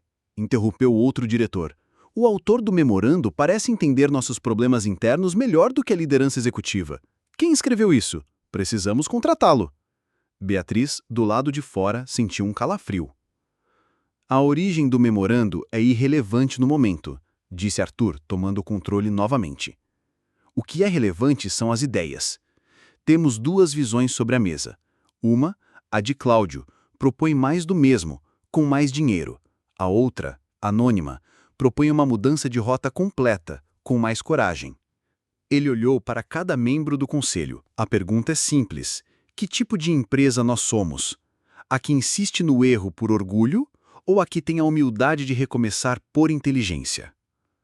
A votação foi rápida, uma formalidade. A estratégia do memorando anônimo foi aprovada por unanimidade. A carreira de Cláudio Sampaio como CEO interino havia durado menos que um iogurte fora da geladeira. Beatriz sentiu uma onda complexa de emoções. Alívio, porque a empresa que ela construiu talvez tivesse uma chance. Orgulho, porque a estratégia era dela. E um medo gelado, porque agora ela era autora anônima de um plano que seria executado por outros. A reunião estava acabando. Os membros do conselho começaram a se levantar, conversando animadamente sobre o plano anônimo. Cláudio permanecia sentado, pálido, parecendo um homem que acabara de ser informado de uma doença terminal. Enquanto os diretores saíam, Lúcia, a diretora financeira, não perdeu tempo. Ela olhou para a parede de vidro que Beatriz estava polindo, depois olhou diretamente para Beatriz. Seus olhos afiados, acostumados a encontrar discrepâncias em balanços, pareceram enxergar através do uniforme azul. Ela não disse nada, apenas deu um sorriso minúsculo, quase um reconhecimento, e continuou andando. Mas Beatriz soube. Lúcia suspeitava. E então, Arthur saiu da sala. Cláudio ficou para trás, aguardando sua sentença final. Arthur caminhou pelo corredor, passando por Beatriz como se ela fosse de fato apenas a faxineira. Mas ao passar, ele se inclinou ligeiramente e disse em um sussurro, tão baixo que só ela podia ouvir: "Bom trabalho." Beatriz congelou, o pano de limpeza parado em sua mão. Ele continuou andando em direção ao elevador, mas parou e se virou, ainda falando em voz baixa, sem que ninguém mais pudesse ouvir. "Esteja na minha antiga sala, a sua antiga sala, ao final do seu turno, e traga seu relatório de limpeza do dia." Ele entrou no elevador e as portas se fecharam, deixando Beatriz sozinha no corredor, o coração batendo mais forte do que no dia de sua demissão. Ele sabia, ele sempre soube, e agora ele a estava convocando. O programa de requalificação estava para ter uma fase nova e muito mais perigosa. Ela não era mais apenas uma observadora, era uma conspiradora, e seu chefe acabara de chamá-la para uma reunião. O resto do turno de Beatriz foi uma tortura de antecipação. Cada corredor que ela limpava, cada lixeira que esvaziava, parecia um passo em uma longa caminhada em direção ao cadafalso, ou, talvez, ao trono. Ela não sabia ao certo. As palavras de Arthur, "bom trabalho", ecoavam em sua mente, uma mistura de validação e ameaça. Ele a havia convocado. O faxineiro que virou rei havia chamado a rainha exilada para uma audiência. Às 6 da tarde, pontualmente, seu turno acabou. Ela foi ao vestiário do subsolo, lavou as mãos, que ainda cheiravam a produto de limpeza, e olhou para seu reflexo no espelho rachado. Quem era ela agora? A CEO? A faxineira? A estrategista anônima? Ela era um fantasma, assombrando os corredores de sua própria vida. Ela não tirou o uniforme azul. A ordem de Arthur fora clara. Ao final do seu turno, ela subiria ao 30º andar como a faxineira Beatriz, não como a doutora Aguiar. Era mais um dos jogos de poder dele, e ela estava começando a entender as regras. O caminho até o escritório principal foi surreal. Os poucos funcionários que ainda estavam trabalhando a viram e desviaram o olhar, como se ela fosse radioativa. A faxineira que talvez soubesse demais. A mulher que estava no centro do furacão silencioso que engolira Cláudio Sampaio. A porta da sua antiga sala estava entreaberta. Ela bateu levemente. "Entre", disse a voz calma de Arthur. Ele estava sentado, não na cadeira de CEO, mas em uma das poltronas de visitante, de frente para a janela, observando o sol se pôr sobre a cidade. A sala estava na penumbra. Havia uma xícara de chá sobre a mesinha de centro. Ele parecia perfeitamente em casa, mais em casa do que Beatriz jamais se sentira ali. "Sente-se, Beatriz", ele disse, sem se virar. Ela se sentou na beirada da outra poltrona, as mãos pousadas sobre os joelhos, a postura rígida. O silêncio se estendeu por um minuto inteiro. "O seu relatório de limpeza", ele disse, finalmente, ainda olhando para a cidade. Beatriz abriu a pequena bolsa que agora carregava e tirou uma folha de papel dobrada. Era a lista de tarefas do dia, com cada item checado. Limpeza dos banheiros, esvaziar lixeiras, polir vidros da sala do conselho. Ela se levantou e a colocou sobre a mesa de centro. Arthur se virou e olhou para o papel por um longo momento. Então ele sorriu, aquele sorriso professoral e irritante. Não este, Beatriz. Este é o seu trabalho tático. Ele pegou o papel e o dobrou cuidadosamente, colocando-o de lado. Eu estou interessado no seu trabalho estratégico, o relatório de 5 páginas que redefiniu o futuro de um projeto de 100 milhões de dólares. O jogo de aparências havia acabado. Como o senhor sabia que era eu? Ela perguntou, a voz baixa. O estilo, ele respondeu simplesmente. Brutalmente eficiente, logicamente impecável e com uma total falta de paciência para a mediocridade. É a sua assinatura. Ninguém mais nesta empresa teria a coragem, ou a arrogância, de escrever algo assim. Ela não sabia se aquilo era um elogio ou um insulto. Provavelmente os dois. O plano é excelente, mas a parte que mais me interessou não foi a solução, foi o diagnóstico. Como você enxergou com tanta clareza o que ninguém nesta sala conseguia ver? Chegou a hora de confessar, de verbalizar a lição. A vista aqui de baixo é reveladora. Ela usou as palavras dele. Ela contou tudo. O que ouviu nas conversas de café, o que leu nos rascunhos jogados no lixo, a cultura do medo que impedia a verdade de chegar ao topo. Ela falou não como uma CEO, mas como uma observadora, uma analista de campo. Quando eu era CEO, ela admitiu, a voz quase um sussurro, as pessoas me traziam soluções. Como faxineira, elas me mostraram os problemas reais, não os maquiados para a diretoria. Arthur assentiu lentamente. Exato. E agora temos um plano brilhante, aprovado pelo conselho. Mas temos um problema. Quem vai executá-lo? Cláudio está desmoralizado, disse Arthur, com um eufemismo cruel. Ele se demitiu esta tarde. Os outros diretores são competentes em suas áreas, mas não têm a visão ou a agressividade necessárias para uma mudança tão radical. O que a Inovatec precisa agora não é de um gerente. Precisa de um arquiteto, de um revolucionário. Ele a encarou, os olhos azuis penetrantes. Precisa de você, Beatriz, mas não da CEO Beatriz Aguiar. Não ainda. A senhora ainda não está pronta para voltar a esta cadeira. O que o senhor está propondo? Ela perguntou, o coração começando a bater mais rápido. Eu estou propondo uma nova fase em seu programa de requalificação, disse Arthur. A fase 2. Você provou que consegue analisar. Agora, vamos ver se consegue construir. Ele se levantou e começou a andar pela sala, as mãos para trás. Você continuará sendo oficialmente a faxineira do 30º andar. Manterá seu uniforme, seu carrinho, seu salário. Sua invisibilidade é, no momento, seu maior ativo. Beatriz o encarou, sem entender aonde ele queria chegar. Mas, extraoficialmente, ele continuou, parando na frente dela. Você será minha consultora estratégica sombra, a líder fantasma do projeto Conecta. Você não participará de reuniões, não enviará e-mails, não dará ordens. Seu trabalho será observar, ouvir e, ao final de cada dia, me entregar um relatório, não o de limpeza, um relatório de verdade, com análises, sugestões e os próximos passos para a equipe. A proposta era tão absurda, tão maquiavélica, que Beatriz ficou sem ar. Ele queria que ela comandasse o projeto mais importante da empresa a partir do armário de vassouras, que ela tivesse todo o poder intelectual, mas nenhum poder formal, toda a responsabilidade, mas nenhum reconhecimento. Eu serei seu intermediário, ele explicou. Suas ideias serão apresentadas ao conselho e à equipe como se fossem minhas. Você será a arquiteta. Eu serei apenas o porta-voz. A humilhação era de um nível quase artístico.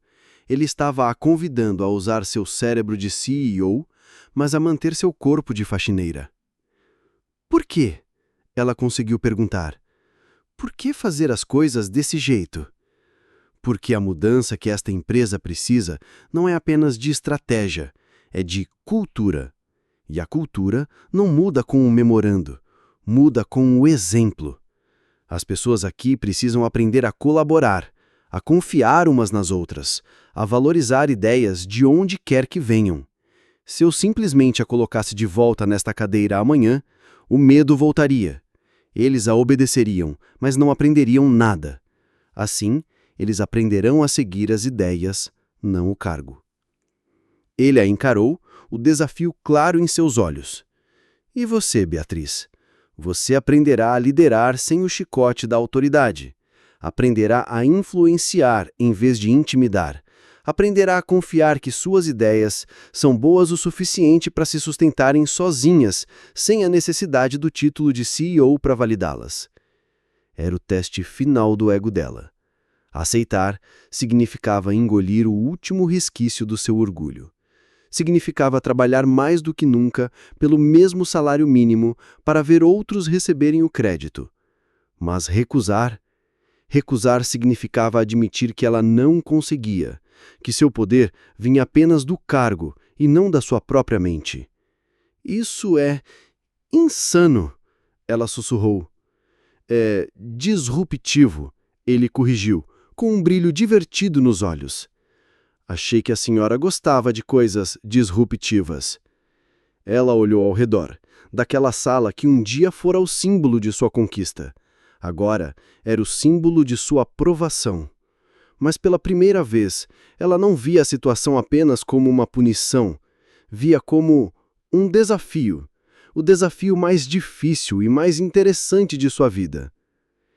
Eu aceito, ela disse, a voz firme pela primeira vez naquela noite. Arthur sorriu, um sorriso genuíno de aprovação. Excelente.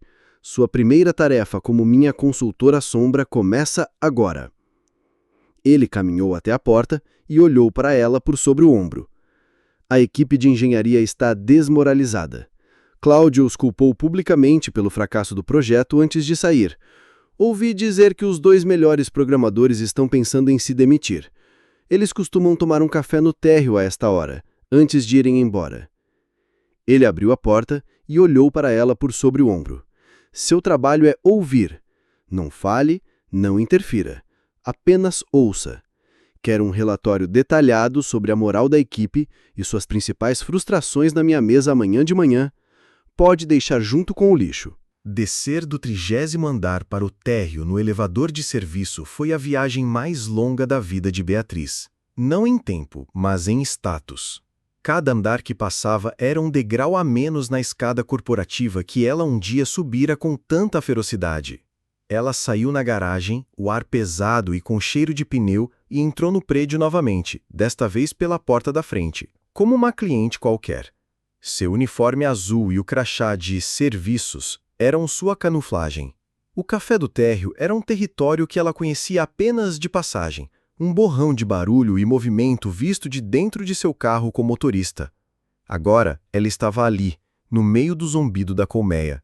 Equipes de marketing riam alto em uma mesa, vendedores gesticulavam em outra. Era o coração social da empresa, um lugar onde a verdadeira cultura da Inovatec respirava longe dos relatórios e das planilhas. Como CEO, ela nunca pisara ali. Era um lugar para os operários. Ela pegou um pano úmido do seu carrinho que havia trazido consigo e começou a limpar as mesas vazias, movendo-se lentamente em direção ao seu alvo. No canto mais afastado, sentavam-se os engenheiros.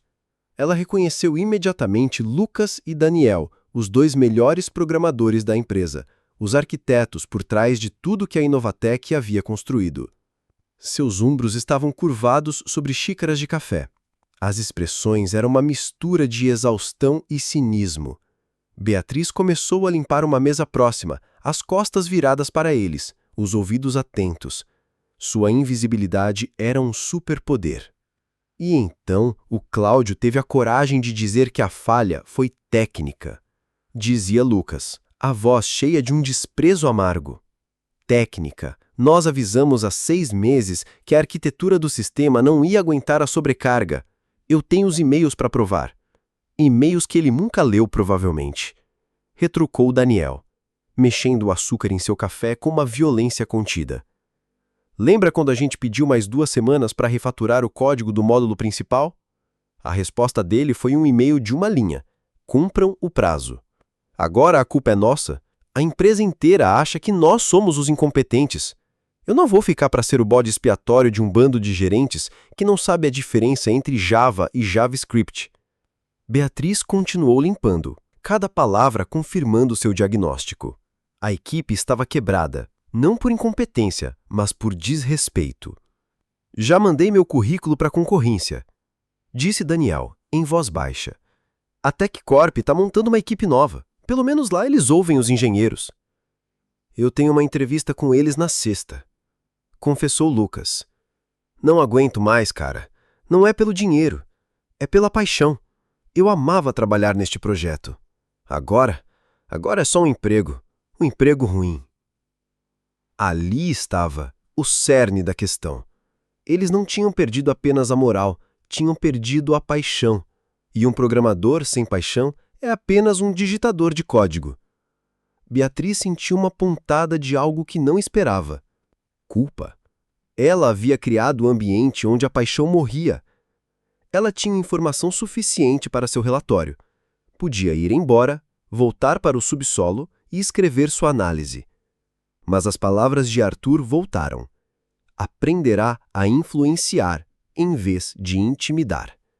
Lucas, frustrado, gesticulou e esbarrou no açucareiro, derramando um pequeno monte de açúcar na mesa. Ele olhou para a bagunça com irritação e fez menção de se levantar, deixando para lá. Foi a deixa de Beatriz. Ela se aproximou da mesa, o pano na mão.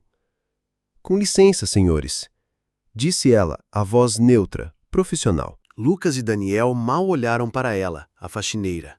Parte da paisagem. Ela limpou o açúcar com movimentos eficientes. Enquanto limpava, seu olhar caiu sobre um guardanapo onde Lucas havia rabiscado algumas linhas de código, um diagrama de fluxo. Por puro hábito, a mente dela analisou a lógica. Era uma solução elegante para um dos problemas de performance que ela lera no lixo de Cláudio. Ela terminou de limpar e, antes de se virar para ir embora, olhou para o guardanapo. Parece um algoritmo eficiente, ela disse, a voz ainda baixa, mais clara. Daniel e Lucas levantaram a cabeça, surpresos. É uma pena quando boas ideias não têm a chance de serem testadas.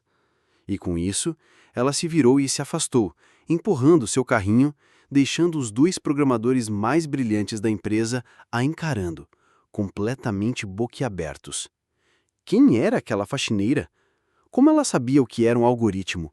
E como ela sabia que a ideia deles não tinha sido ouvida? Beatriz não olhou para trás. A semente estava plantada. Ela voltou para o vestiário do subsolo. O cheiro de água sanitária agora lhe era familiar, quase reconfortante. Sentada no banco de madeira, ela pegou seu bloco de notas. Seu relatório para Arthur não foi uma lista de queixas, foi uma análise cirúrgica. Assunto: análise de moral. Equipe de engenharia. Diagnóstico: a moral da equipe está em estado crítico. A confiança na liderança foi completamente erodida. A cultura de culpa iniciada pela gestão anterior e perpetuada pela interina resultou em desengajamento total. Risco iminente confirmado de perda de talentos-chave, Lucas e Daniel, para a concorrência nos próximos dias. Causa raiz: falta de autonomia, desrespeito sistemático pelo conhecimento técnico da equipe e ausência de um canal seguro para a comunicação de problemas. Plano de ação sugerido, urgente. Ação imediata. Amanhã, 9 horas, o Sr. Antunes deve convocar uma reunião presencial exclusivamente com a equipe de engenharia, sem a presença de gerentes ou diretores. Objetivo da reunião: não é dar ordens, é ouvir. O Sr. Antunes deve abrir a reunião admitindo as falhas da liderança e pedindo desculpas pelo ambiente criado. A proposta: apresentar a eles a estratégia do Inova Tech Conecta, do Memorando Anônimo, e dar à equipe de engenharia autonomia total para liderar a reconstrução técnica do produto, devolver a eles a propriedade e o orgulho do que constrói. Gesto simbólico: cancelar todas as metas de prazo irreais e estabelecer um novo cronograma realista, definido por eles. Resultado esperado: reversão imediata da decisão de saída dos talentos-chave e reacendimento da paixão e do comprometimento da equipe. Ela terminou de escrever, sentindo uma satisfação que não vinha do poder, mas da clareza. Era o melhor relatório estratégico que já havia escrito na vida. No final da noite, ela subiu ao 30º andar, agora deserto, deslizou o relatório dobrado por debaixo da porta da sua antiga sala. Missão cumprida. Quando se virou para ir embora, seus olhos captaram algo no chão, a poucos metros da porta.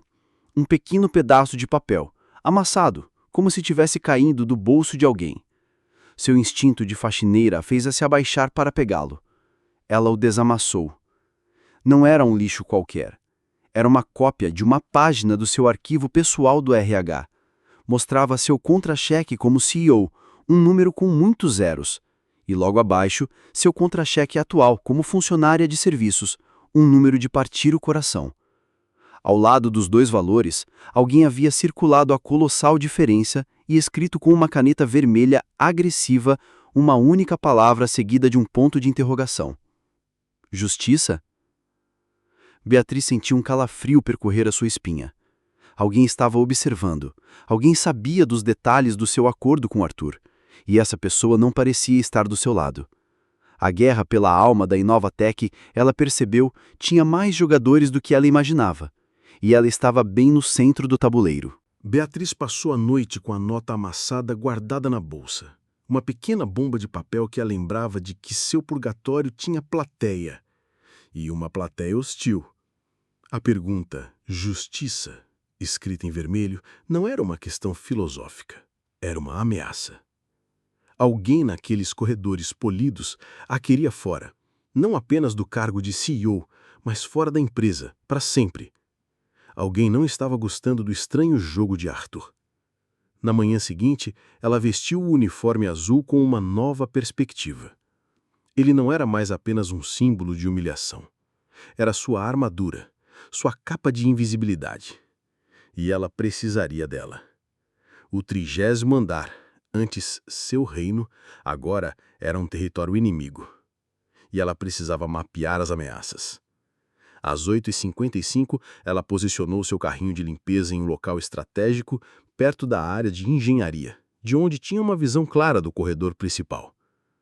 Estava polindo uma samambaia de plástico com um esmero que a planta falsa não merecia, mas seus olhos e ouvidos estavam em alerta máximo.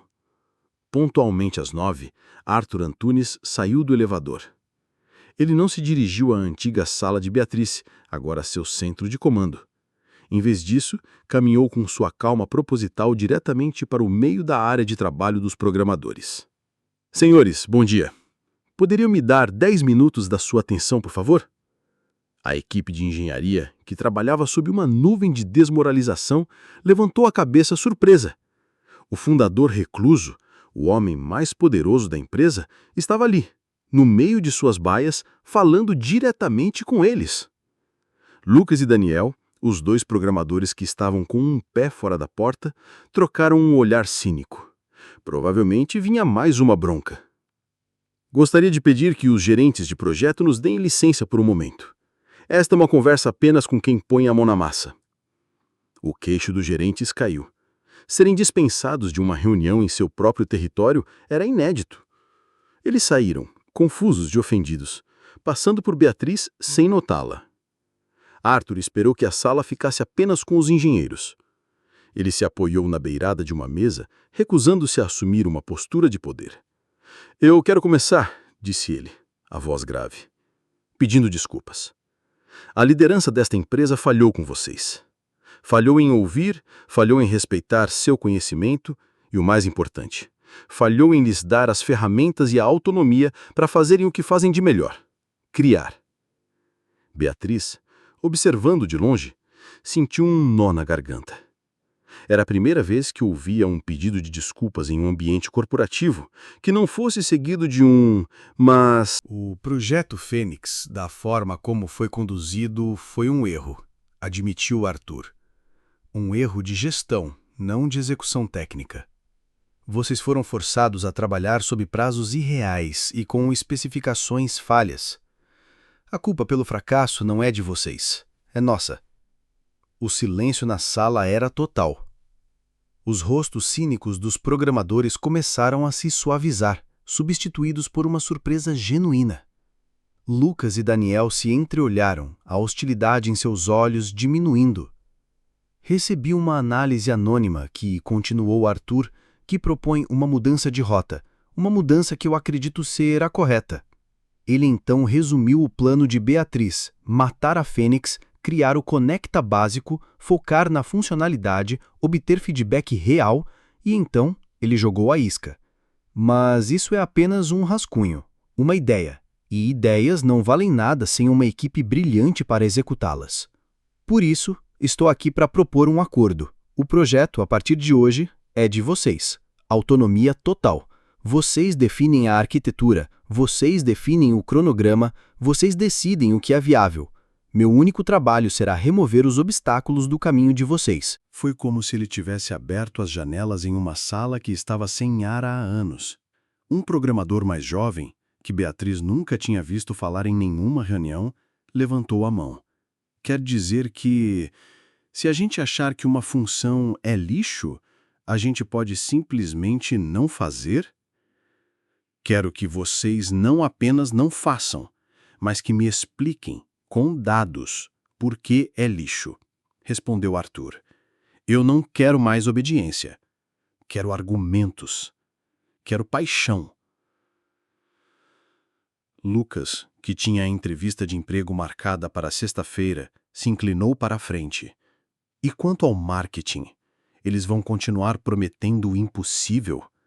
A partir de hoje, disse Arthur, o marketing trabalha para a engenharia, e não o contrário. Eles só poderão vender o que vocês disserem que está pronto. A transformação na sala foi visível. Os ombros se endireitaram, as expressões se iluminaram. Pela primeira vez em meses, havia energia naquele canto do escritório. A paixão estava voltando. A missão de Beatriz fora um sucesso. Com a crise imediata contida, ela voltou sua atenção para outra frente de batalha, o inimigo oculto. A nota com a palavra justiça era uma declaração de guerra. Tinha que ser alguém de alto escalão, alguém com acesso a seus dados de RH e que se sentisse ameaçado pela nova ordem de Arthur. Sua lista de suspeitos era pequena, e no topo dela estava Ricardo Vargas, o vice-presidente de operações. Um homem que sempre fora seu rival silencioso, ambicioso, político e, acima de tudo, um defensor ferrenho da velha hierarquia. Ele certamente se sentia traído por Cláudio ter sido nomeado interino, e agora devia estar apavorado com a volta de Arthur. Beatriz usou sua rotina de limpeza como um disfarce para sua investigação. Enquanto esvaziava as lixeiras, ela observava. Ricardo passara a manhã em telefonemas tensos e de porta fechada. Na hora do almoço, enquanto limpava a sala dele, ela notou duas coisas. A primeira era a caneta de tinta vermelha sobre a mesa dele, do mesmo tom agressivo da nota. A segunda estava na lixeira. Eram rascunhos de um e-mail para um dos membros do conselho. As frases estavam cheias de veneno. Gestão errática de Antunes. Precedente perigoso. A moral da equipe executiva está abalada por essa palhaçada. Era ele. Beatriz não tinha mais dúvidas. Ricardo a via como símbolo da loucura de Arthur e a queria fora do jogo. A antiga Beatriz teria pego aqueles rascunhos, marchado até a sala de Arthur e exigido a cabeça de Ricardo em uma bandeja. Mas a Beatriz faxineira sabia que não podia. Ela não tinha provas, apenas indícios. Uma confrontação direta a faria parecer paranoica, uma criadora de intrigas. Ela precisava de mais. Ela precisava jogar o jogo dele, o jogo das sombras. No final da tarde, enquanto limpava o corredor, ela viu Ricardo saindo de sua sala falando ao celular em voz baixa. Ela se escondeu atrás de seu carrinho, fingindo organizar seus produtos. Não se preocupe, eu tenho um plano, dizia Ricardo. O velho tá cego por essa nova protegida dele. Ele acha que está ensinando uma lição a ela. Mal sabe ele que ela é a fraqueza dele. E é exatamente por aí que vamos atacar. Beatriz sentiu um calafrio. Atacar como? Ela terminou seu turno com um peso no estômago. O sucesso com a equipe de engenharia parecia distante agora, ofuscado pela ameaça pessoal que pairava sobre ela. Ela escreveu seu relatório para Arthur, detalhando a reação positiva dos programadores e a mudança de energia na equipe. Hesitou por um longo momento, a caneta pairando sobre o papel. Deveria contar sobre Ricardo? Sobre a nota? Sobre o telefonema? Não, ainda não. Seria a palavra dela, a faxineira, contra a do vice-presidente de operações? Ela precisava de algo concreto. Era uma batalha que ela teria que lutar sozinha, usando as armas que seu novo posto lhe dava. Ela deslizou o relatório por debaixo da porta de Arthur e se dirigiu ao elevador de serviço. Quando chegou à garagem do subsolo, escura e quase vazia, ela viu Ricardo parado perto da saída, esperando por seu carro com o motorista. Ele estava ao telefone novamente. A voz um pouco mais alta agora. Não, eu lhe garanto, a reputação é tudo. Se conseguirmos provar que ela é instável, que a história dela é uma farsa, o conselho não terá outra opção a não ser intervir. O velho pode ser o dono, mas ele não é prova de balas. Ele desligou e olhou ao redor, os olhos se ajustando à penumbra. Por um instante aterrorizante, seu olhar pareceu encontrar o de Beatriz, que estava parada nas sombras, perto do vestiário. Ele não podia tê-la visto? Podia? Ricardo entrou no carro de luxo que acabava de chegar e partiu. Beatriz ficou para trás, o coração martelando. Provar que a história dela é uma farsa. Esse era o plano dele. Ele não ia atacá-la dentro da empresa. Ia atacá-la por fora, desenterrando o seu passado, tentando destruir a única coisa que lhe restava, a sua credibilidade. A guerra acabara de se tornar muito mais suja. Beatriz passou a noite com a nota amassada guardada na bolsa, uma pequena bomba de papel que a lembrava de que seu purgatório tinha plateia, e uma plateia hostil.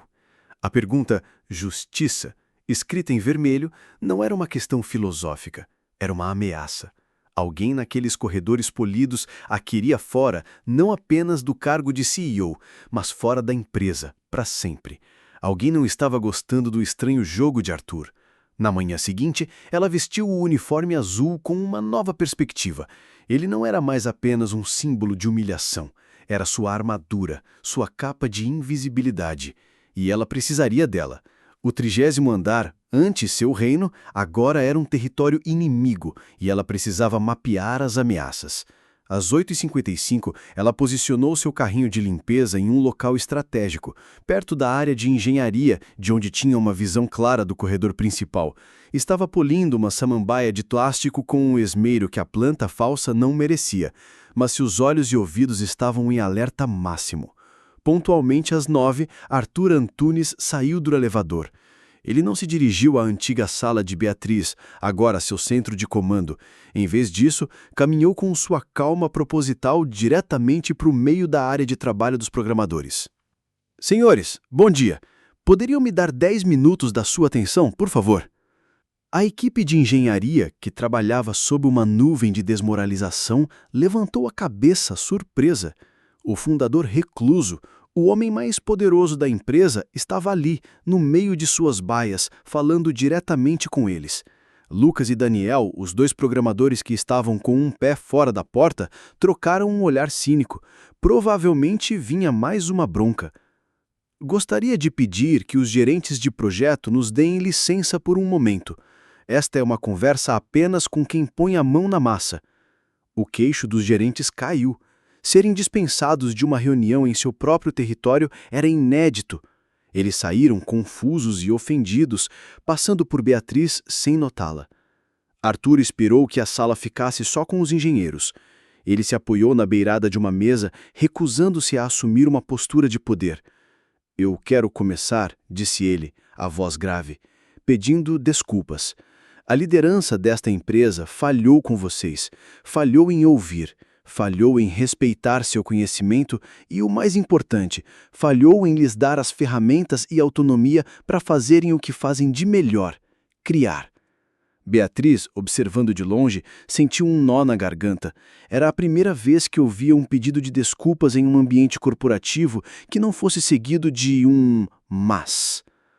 O projeto Fênix, da forma como foi conduzido, foi um erro. Um erro de gestão, não de execução técnica. Vocês foram forçados a trabalhar sob prazos irreais e com especificações falhas. A culpa pelo fracasso não é de vocês, é nossa. O silêncio na sala era total. Os rostos cínicos dos programadores começaram a se suavizar, substituídos por uma surpresa genuína. Lucas e Daniel se entreolharam, a hostilidade em seus olhos diminuindo. Recebi uma análise anônima que propõe uma mudança de rota, uma mudança que eu acredito ser a correta. Então, ele resumiu o plano de Beatriz: matar a Fênix, criar o Conecta básico, focar na funcionalidade, obter feedback real. E então ele jogou a isca. Mas isso é apenas um rascunho, uma ideia. E ideias não valem nada sem uma equipe brilhante para executá-las. Por isso, eu estou aqui para propor um acordo. O projeto, a partir de hoje, é de vocês. Autonomia total. Vocês definem a arquitetura. Vocês definem o cronograma. Vocês decidem o que é viável. Meu único trabalho será remover os obstáculos do caminho de vocês. A semana que seguiu a descoberta de Beatriz foi um inferno de ansiedade fria. A ameaça de Ricardo Vargas pairava sobre ela como uma nuvem de tempestade. Cada vez que passava por ele no corredor, sentia seu olhar calculista, o sorriso polido que não escondia a hostilidade. Ela continuou seu trabalho duplo, limpando o chão durante o dia e, à noite, no silêncio do subsolo, redigindo os relatórios estratégicos que estavam, pouco a pouco, curando a empresa. O plano Inovatec Conecta estava funcionando. A equipe de engenharia, agora liderada informalmente por Lucas e Daniel e secretamente guiada pelas diretrizes de Beatriz, estava mais motivada e produtiva do que nunca. Pequenos sucessos começaram a aparecer. A versão básica do software foi concluída em tempo recorde, e o feedback dos clientes teste foi esmagadoramente positivo. A Inovatec estava renascendo, silenciosamente, de dentro para fora. Mas Ricardo não estava interessado na cura. Ele queria o caos. A bomba explodiu na terça-feira seguinte. A matéria de capa de um dos maiores portais de notícias de negócios do país trazia a manchete: Crise na Inovatec. Fundador recluso assume o controle em meio a rumores de instabilidade e manipulação. A reportagem era uma obra-prima de veneno. Citando fontes internas anônimas, pintava Arthur como um velho excêntrico e senil que havia voltado à empresa para brincar de chefe secreto. E pintava Beatriz como a vilã principal, uma CEO fracassada e manipuladora que, após ser rebaixada por incompetência, havia seduzido o velho dono para se manter no poder. A matéria mencionava com requintes de crueldade seu novo cargo como faxineira, tratando-o como prova de sua instabilidade. O impacto foi imediato e devastador. Os investidores alemães ligaram, exigindo explicações. Os membros do conselho, covardes como sempre, começaram a questionar a estratégia de Arthur. O clima no escritório, antes de esperança renovada, tornou-se tóxico, cheio de sussurros, desconfiança e medo. Beatriz sentiu o chão se abrir sob seus pés novamente. Ricardo havia cumprido sua promessa.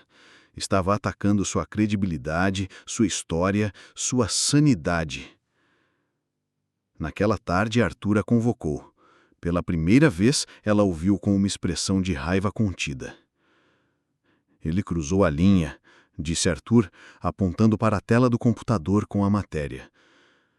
Ele não atacou apenas você. Ele atacou a integridade desta empresa. O que vamos fazer? Perguntou Beatriz, a voz trêmula. A antiga Beatriz teria ligado para um batalhão de advogados. Vamos fazer algo que Ricardo não espera, respondeu Arthur. Vamos contar a verdade inteira, para todos. No dia seguinte, um e-mail foi enviado a todos os funcionários da Inovatec, convocando para uma reunião geral e obrigatória no auditório principal às 16h. O assunto: o futuro da Inovatec. O auditório estava lotado. Funcionários de todos os níveis, do estagiário ao vice-presidente, sentavam-se com expressões ansiosas. Beatriz estava lá, no fundo, vestindo seu uniforme azul, sentindo-se mais uma vez o centro de todos os olhares curiosos e hostis. Ricardo Vargas estava na primeira fila, ao lado de outros VPs, com um ar de falso pesar, como um herdeiro que acabou de envenenar o rei e agora espera pela coroação. Arthur Antunes subiu ao palco. Ele não parecia um velho senil, parecia um leão. Boa tarde. Ele começou a voz calma, mas poderosa, preenchendo o auditório. Muitos de vocês leram notícias preocupantes sobre esta empresa, notícias que pintam um quadro de caos e instabilidade. Eu estou aqui para lhes dizer que as notícias estão, em parte, certas. Nós estamos, de fato, em uma crise. Ele fez uma pausa. Mas não é a crise que vocês leram. É uma crise de valores, e ela começou há muito tempo. Então, Arthur contou tudo. Contou sobre sua decisão de trabalhar disfarçado para entender a alma da empresa que havia criado. Contou sobre a cultura de medo e ineficiência que encontrou. E então ele olhou diretamente para Beatriz, no fundo do auditório. E eu vi essa cultura em sua expressão mais cruel, quando nossa então CEO, doutora Beatriz Aguiar, demitiu um faxineiro na frente de todos por ser lento demais. Um murmúrio percorreu a plateia. Ricardo sorriu discretamente. Ele achava que Arthur estava destruindo Beatriz. O que a CEO não sabia, continuou Arthur, é que aquele faxineiro era eu. E o que eu não sabia é que aquela CEO, apesar de sua liderança falha, tinha uma das mentes mais brilhantes que eu já conheci.